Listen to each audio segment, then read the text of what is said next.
હનુમાનજી મહારાજ પણ પહેલા તો જેવો આપ્યો છે મને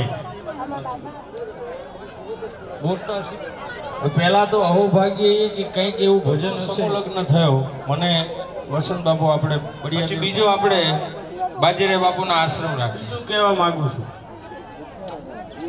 યા બે તો કદાચ એક વાર કંઈક ખૈડો ભાડો ઉઘરાણો કરવું પડે એક પરિવાર એટલે આશીર્વાદ પ્રસાદ લઈ આંટો મારી બટુકે સંકલ્પ કરવાનો છે હા પૈસા અમે અત્યારે વગર નોંધણે મુકાવી છે કોઈ પ્રસંગ ન થાય તમારા બધાનો સાથ સહકાર જોશે પ્રમુખ હોય આપણા ત્યાં વધારે જો પબ્લિક હોય ને તો આજે આ 2 મિનિટ શાંતિ રાખજો પહેલી આજ બીજો આનંદની વાત થાય છે અત્યાર સુધી બધા વડીલો આવતા પ્રસંગ અને બધા ભેદ જે કોઈ રાખતા હોય અને બીજું કારણ કે સંધ્યા કરે છે સુમરણ કરે છે આયોજન મંડળ છે એના તો ઘણા સપના છે 2 મહિનાથી સતત દોડે છે હા હા તો મૂળ વાત કહેવાની એ હતી 5 મિનિટ આવો પ્રસંગમાં આવો સમાજનું કોઈ સાથે સત્ય એ છે ગાડીઓ લાવી દો બીજું કાગળિયા ના આપે એ આપી દીધું ત્રીજું ફરી પાછા સૌ પણ આ બધા સહયોગી છે એમાં કદાચ આપણે આપણા સમાજમાં કુટુંબમાં રહેવાને લાયક ગરા કરું છું 12 મહિના ગરા કરું છું મને 1 કલાક બોલાવજો કોઈ દિવસ ત્યાં પછી કોઈના દોષ નહીં જોવા એમને જેવી સેવા અને સગવડતા મળી એની સાપરણો આવે ત્યારે એ પણ સ્વયંસેવકો બની અને સંસ્કારની અંદર બીજા બટુકો આવે અને એ જ્યારે એ સંસ્કાર લેવા બેસે ત્યારે અહીં કંઈક સાંભળ્યું ને એમને કંઈક આચરણ કર્યું ને એના અનુભવ થયા એ બટુકોને આપે અને સેવા કરે એ આશા રાખતા સર્વે સુખીના અદેતિયાનો તાર જ્યાં રણજણે અદેતિયાનો તાર જ્યાં રણજણે જાવ જેને શોધવા જે મને સામે મળે આજે મારો સમાજ આખો મને સામે મળે આવા આ સમાજમાં રામાનંદી સાધુ સમાજ તથા મહિલા મંડળ વતી બોલવાનો લાવો મને ક્યાંથી મળે ઈ લોકોને ભિક્ષા લેવી પડે છે એમને સાધુ બનવું પડે છે પણ આપણી એક ગૌરવની વાત છે કે જન્મતાની સાથે સાધુ અને મહારાજનું બિરુદ લઈને આપણે આવી છીએ કાંઈક આપણા કર્મ એવા હશે અને હજી પણ હું એવી આશા રાખું કે આપણો સમાજ ઘણો બધો આગળ છે અને આના રહેવી એવી આશા રાખું છું ત્યારબાદ હમણે વાત કરી કે મહિલા મંડળ તરફથી છે એ ઘણા બધા એવા હજી સપના છે કે જે સાકાર કરે હું આજનો મારો ખુદનો અનુભવ કહીશ કે જો આપણે જોવી તો આપણે ઘરે આપણી બેન દીકરીઓના મેરેજ કરીએ તો કદાચ આટલી વ્યવસ્થા ન જાળવી શકીએ જોવા ગણવા બેસીએ ને તો અત્યારે આપણા મહિલા મંડળની બહેનો મને 10 થી વધુ નથી દેખાતા જો એક સ્ત્રી શક્તિ છે સ્ત્રી શું છે ઈ આ બહેનો બતાવે છે અને આપણે આપણા પૂર્વ જે ભગવાન છે એની વાત કરીએ તો આપણે જોઈએ કે કોઈ છે ઈ ભગવાનનું છે ઈ કોઈ પણ ભગવાનનું છે એની અંદર આપણે જોઈએ તો કે શંકર ભગવાને નંદીજીનો અસવાર લીધો છે અને જ્યારે આપણે માં અંબાની વાત કરીએ જે શિવ ઉપર અસવારી કરી અને આગળ નીકળે છે તો આવી બહેનોને હું છે એ નમસ્કાર કરું છું કે ખરેખર છે એ સાધુની બહેનો શું છે સ્ત્રી શક્તિ શું છે એટલે ફરી એક વખત નમન કરું છું કે સ્ત્રીમાં શું શક્તિ છે ને એ આજે તમે મને બતાવી અને આજનો એ બહેનોનો અનુભવ કહું જ્યારે અમે છે એ બધા જો કે જમી લીધું હતું અને અમે છેલ્લે છે જમવામાં ગયા હતા તો જ્યારે બીજા કોઈ સમૂહ લગ્ન હોય એની અંદર આપણે ગયા હોય ને આપણને અનુભવ હોય તો જે ટ્રસ્ટ હોય કે ટ્રસ્ટીના જે વ્યક્તિ હોય ને એના માટે સ્પેશિયલ છે એ જમવાની વ્યવસ્થા હોય મતલબમાં VIP ટેબલ મૂકવામાં આવે પણ આ બહેનો એવા હતા કે જે અમારી જ સાથે લીધું અને ઘણી બધી વસ્તુઓ નહોતી તો એમને એમ નથી કીધું કે અમે છે એ મહિલા મંડળમાં છીએ અમારે આ વસ્તુ જોશે અમારા માટે અલગ ન મૂકી એવું એક પણ શબ્દ એ નથી બોલ્યા અને હું એમની પાછળ જ હતી એ અમુકથી છે એ જે બહેનો હતા ને એમ કહેતા હતા કોઈને કાંઈ તકલીફ તો નથી ને બધાને વ્યવસ્થિત જમવાનું તો મળી ગયું છે ખૂબ આભાર તમારો બેન જો કે મારે છે ઈ ઘણું બધું મને આમ આપણા રામાનંદી સાધુ સમાજની વાત આવે ને એટલે થોડું ગૌરવ થાય. એટલે ઘણી બધી આપણા સમાજ વિશે વાત કરવી છે પણ ટાઈમ ઓછો છે એટલે હું અહીંયા મારું વક્તવ્ય છે એ પૂર્ણ કરું છું. ભગવાન કી જય, શક્તિ માત કી જય. અહીંયા વાતું કરે, બોલો સાલના સુરતન તઈને વાતું કરવા ચોટી ગયો. હા હા હા, ઓળખીતા નીકળ્યા. બધું શરમ લાગે પણ નહીં, આપણને આપણી નાતનું ગૌરવ હોવું જોઈએ. આપણે સાધુ સમાજમાં જઈએ તો આપણું કપાળ છે. હું એવું નથી કહેતી કે તમે મોટું તિલક કરી નીકળો, પણ સવારે છે એ તમારા મમ્મી માવતરને ધન્યવાદ, એની જનેતાને ધન્યવાદ કે આવા સંસ્કાર એને આપ્યા છે. અને આ જે સોશિયલ મીડિયાના મોબાઈલના યુગમાં પોતાના વિચાર રજૂ કરવા માંગતી હોય તો બહેનો માટે છૂટ છે, ભાઈઓને નહીં. ભાઈઓએ બહુ બોલી લીધું. મોરબીથી એ આપણને વાત કરશે. સિયાવર રામચંદ્ર ભગવાન કી, પવન સુત હનુમાનજી મહારાજની. અત્રે ઉપસ્થિત સૌને પહેલા તો મારા જય સિયારામ. મારું નામ છે રામાનુજ અંજના છે. અત્યારે આ સમૂહ લગ્નોત્સવનું આટલું બધું સરસ આયોજન કરવામાં આવ્યું અને એમાંય આપણો રામાનંદી સાધુ સમાજ જ્યારે ભેગો થતો હોય, એન્ટર થાવ ને ત્યારથી સીતારામ સીતારામ સીતારામ શબ્દ કાને પડતા જ એમ થાય કે ક્યાંક આપણે અયોધ્યા આવી ગયા છીએ કે ભાઈ કોઈ એવા પાવન ધામમાં આવી ગયા છીએ એવો અનુભવ થતો હોય. તો આપણે જ્યારે ચહેલ પહેલ છે, માંડવા વચ્ચે આટલા માણસો છે, પણ જ્યારે 3 વાગ્યા પછી વિદાય થઈ જશે પછી જે લોકો અહીંયા કામ કરશે ને એને આખો જે માંડવો છે ને સૂનો વર્તાશે. એવું નથી કે આવું ખાલી ઘરે જ થશે કે અહીંયા જ થશે. કોઈ પણ જગ્યાએ દીકરીનો જે આ પ્રસંગ થતો હોય ત્યાં આપણે એમ કહીએ ને કે ભાઈ કાળજાનો કટકો, કે એની જ્યારે વિદાય થતી હોય ને તો આપણા બધાયનું જે હૃદય છે એની દ્રવી ઉઠે. આપણે બધા જ્યારે એમ કહેતા હોય કે પુરુષ માણસ જે એમ કહે ને, નોર્મલી બધા એમ કહે કે સ્ત્રી છે ને એ શક્તિ છે તો પુરુષ એ સહન શક્તિ છે, એમ કહેતા હોય નોર્મલી બધાય. પણ એવું નથી. એનામાં કોઈ પણ જગ્યાએ તમે જોજો કે આપણે નાનપણથી લઈને કે 22 વર્ષ 25 વર્ષની જે દીકરી છે, હવે કોઈ પણ જગ્યાએથી તમે નાનો એવો છોડ લઈને રોપશો ને તો એને પાંગરતા વાર લાગશે. પણ આપણે તો આખે આખું વૃક્ષ જે 25 વર્ષની દીકરી છે એને કોઈ પણ અજાણ્યા માહોલમાં ઢળતા થોડોક વાર લાગે. કોઈ પણ જગ્યાએ અંગત સંબંધી છે એના પ્રેમ વાત્સલ્ય ની બધું જોવા મળતું હોય.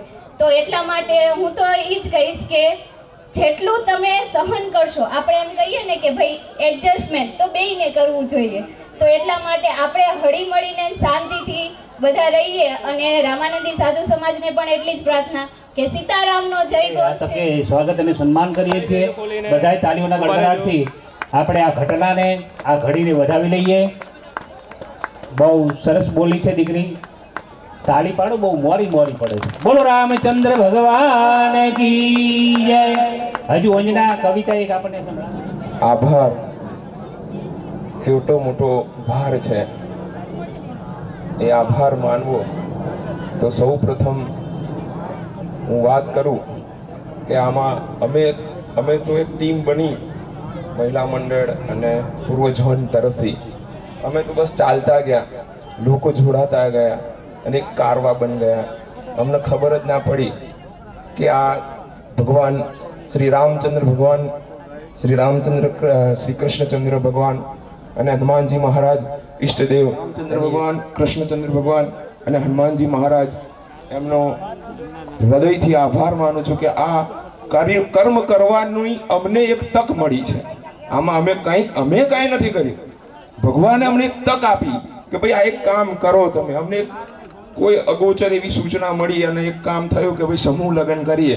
આજે અમે 10-15 વર્ષ પછી આ ફરીથી એક પ્રસંગ કર્યો. 10 વર્ષ પહેલા 2015માં અમે સમૂહ લગ્ન કર્યા હતા. એ પછીના ગાળામાં આખા 11 વર્ષ નીકળી ગયા.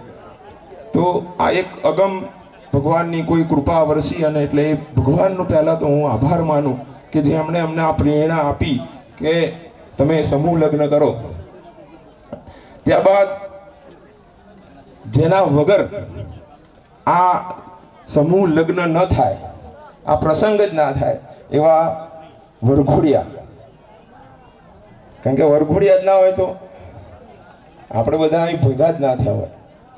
અને એમાં એક ખાસ દીકરીઓ અને દીકરાઓ કે જેમણે ઘણા દીકરા એકના એક દીકરા હશે, ઘણી એકની એક દીકરી હશે, અને એમણે એવું નક્કી કર્યું કે અમારે સમૂહમાં લગ્ન કરવા છે. આજે એકની એક દીકરી હોય, આપણે એમ કહીએ ભાઈ મારી એકની એક દીકરી, હું સમાજમાં નહીં, હું મારા ઘેર પરણાવું.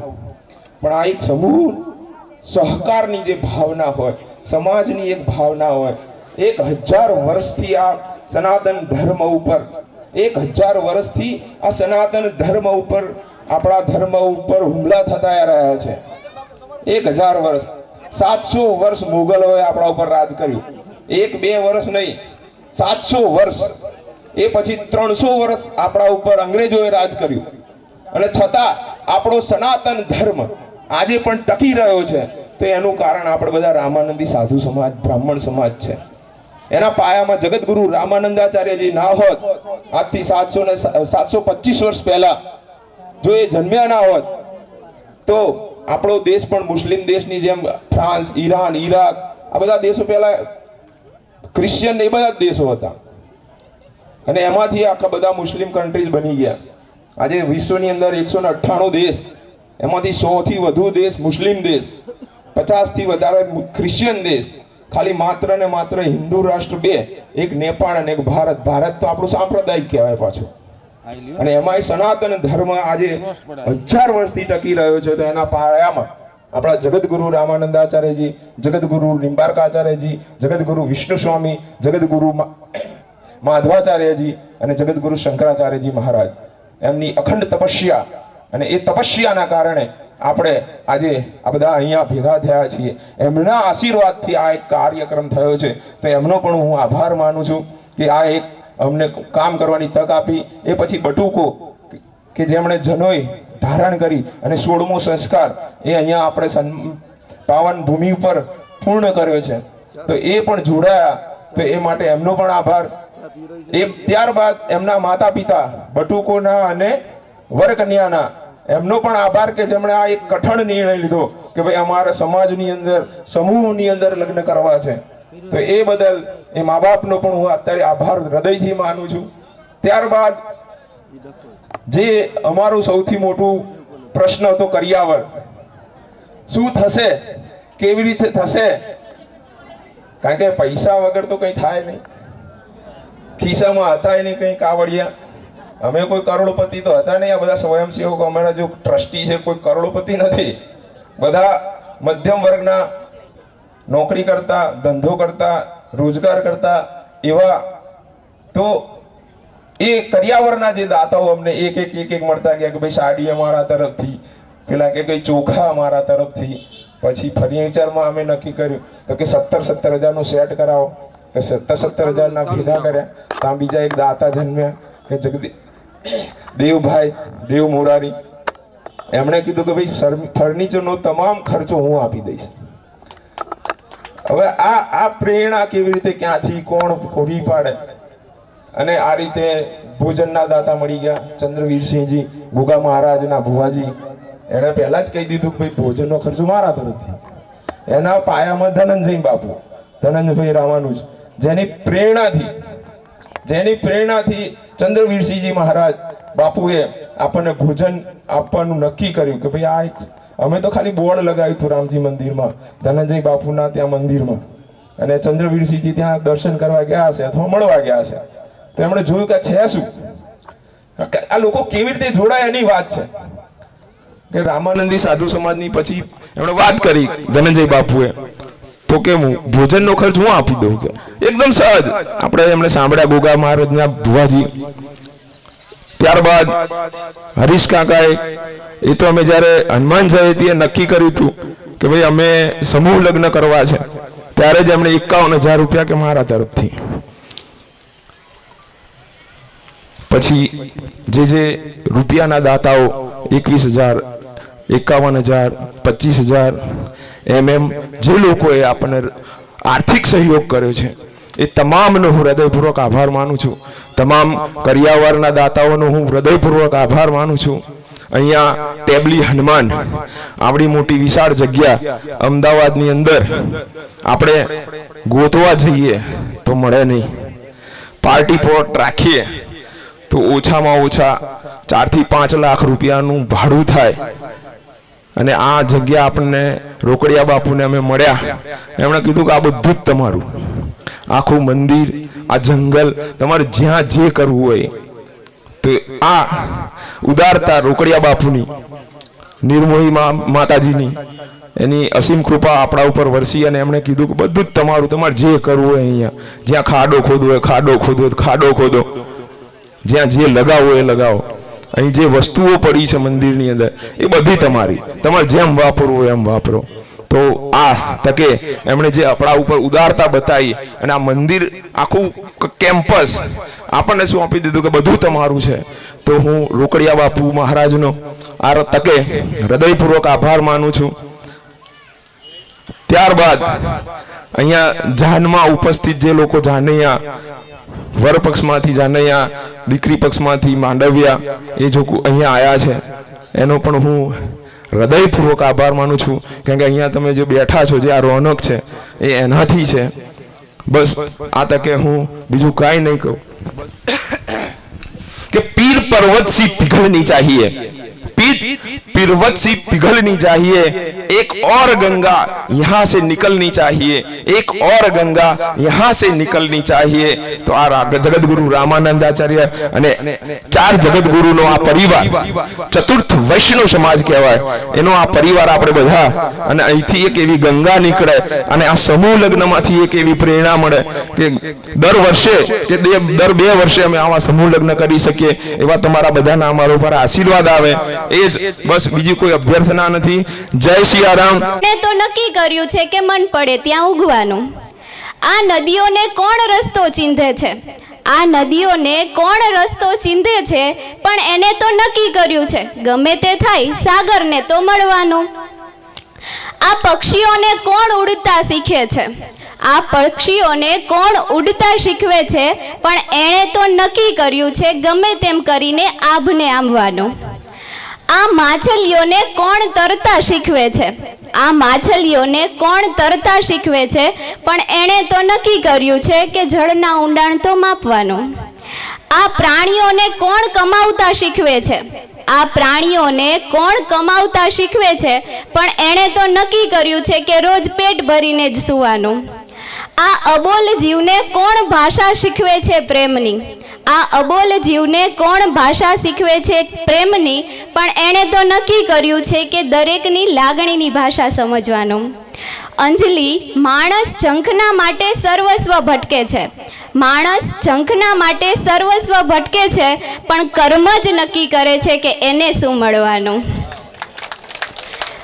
હવે મહિલા મંડળની છે એ એક ફરમાઈશ હતી કે છે ને એમના માટે એ કે કવિતા છે ને તમે આ બોલજો, તો આ એમના વતી હું બોલી રહી છું. જ્યારે કોઈ પણ આપણે એમ કહીએ ને કે હવે અમારે છે ને ખરીદી ચાલુ કરવાની છે. શેની ખરીદી? હવે તહેવાર આવે છે, કોઈ પણ વસ્તુની ખરીદી. પણ જ્યારે એક પિતા એમ કહે ને કે ભાઈ હવે તારો કરિયાવર લેવા જવાનો છે, તો ત્યારે એક પિતા એના મનમાં શું હાલતું હોય કે ભાઈ હું આ વસ્તુ લાવ્યું છું એના પાછળનું મારું શું રીઝન છે, કે એના પાછળની મારી ભાવના શું છે? તો એ કહે છે, દીકરી તારું પાનેતર હું આજ ખરીદી લાવ્યો છું. દીકરી તારું પાનેતર હું આજ ખરીદી લાવ્યો છું. તારી મારી જુદાઈનું હું બીજ વાવીને આવ્યો છું. દીકરી તારું પાનેતર ખરીદીને લાવ્યો છું. તારા ચાળા, તારા લવારા બધું થયું છે જીવતું. તારા ચાળા, તારા લવારા બધું થયું છે જીવતું. સ્મરણોની એ સરિતામાં હું મન મૂકીને નાયો છું. દીકરી તારું પાનેતર હું ખરીદીને લાવ્યો છું. તારી ઢીંગલીના લગનમાં, તારી ઢીંગલીના લગનમાં ખૂબ મહાલ્યો તો બેટા. જ્યારે છોકરી નાની હોય ને તો એની પાસે એક ઢીંગલી, અહીંયા બેઠેલા દરેક બહેનો મારી સાથે અગ્રી કરશે કે નાનપણની એક એવી ઢીંગલી તો હશે જ કે જે એના પપ્પાએ એને લાવીને આપી હશે, અને એ એટલી એને સાચવતા હશે. એટલે એ પપ્પા કહે છે કે તારી ઢીંગલીના લગનમાં ખૂબ મહાલ્યો તો બેટા. મારી ઢીંગલીના લગ્નમાં ઢીલો થઈને હું આવ્યો છું. દીકરી તારું હું પાનેતર લઈને આવ્યો છું. પાંચી કાને સંતા કુકડી તું કેવું મજાનું રમતી. પાંચી કાને સંતા કુકડી તું કેવું મજાનું રમતી. તારા માટે જીવતરનો હું ભાર લઈને આવ્યો છું. દીકરી હું તારું પાનેતર લઈને આવ્યો છું. નાના નાના પગલાં ભરીને કેવી મને તું વળગતી. નાના નાના પગલાં ભરીને કેવી તું મને વળગતી. તુજને અળગી કરવાને હું આજે વિવશ બનીને આવ્યો છું. દીકરી તારું પાનેતર લઈને હું આવ્યો છું. એક દીકરીને જ્યારે પૂછ્યું ને કે બેટા તને શું ગમે સૌથી વધારે, છોકરાને છોકરીને બેયને પૂછ્યું કે મને મારા પપ્પા ગમે. એ કે રોજ સાંજે છે ને ઈ મારા માટે રમકડા લઈને આવે છે. પણ દીકરીને પૂછ્યું ને કે બેટા તને શું ગમે, તો કે મને સાંજ ગમે. શું કામ, તો કે ઈ મારા પપ્પા ઘરે લઈને આવે છે એટલા માટે. Thank you. ખૂબ ખૂબ ધન્યવાદ અંજના બેટા. આ વિદાયની ઘડી હવે આપણી આ 9 દીકરીઓને આપણે હસતા મોઢે